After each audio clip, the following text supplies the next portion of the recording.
Assalomu alaykum akalar. Navbatdagi zakazimizni ham dastavkaga chiqarib olyapmiz. 150 kvadratlik Andijon viloyatiga chap tarafda ekan bunkeri. Galka qismlari alohida borganda qotirib olishaveradi. Mana bolk ekalari bor.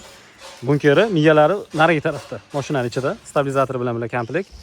Xo'p, bu birinchi pozitsiyasi 12 volt motor bilan 20 tori bor, 220 ham qo'yib beraveramiz. 220 da buni reduktorlari ikkitalik bo'ladi, двойной bo'ladi. Xo'p, bu ichi ham, tashi ham to'rli listdan, garaj listdan bo'lgan 2 qavat. Uni ichida, shu 2 qavatning ichida suv yuradi. Eshiklari ham bosganda o'zi tortib oladigan, qisib oladigandan eshiklari ham 4 qavat bo'lgan, azbest plastinkaga qo'yilgan. U naryoqdagi azbest plastinkadan mana shu eshik ichiga qo'yib germetik qilamiz. Aytib o'tganimiz to'rlik, minivata qilingan, minivata ustidan 1.08 lik temir qoplangan listdan, bu ham baquvvatgina. 150 kvadratligimiz birinchi pozitsiyasi $900. U yog'i motorga qarab o'zgarib ketaveradi. Andijon viloyatiga dastavkamiz. Aytib o'tganimiz, butun vodiy bo'ylab dastavkamiz bepul. Vodiydan tashqariga shofyorlardan gaplashib chiqarib yuboramiz, yo'l kiramini berib olib qolishaveradi. Hozir bu 150 kvadratligimiz.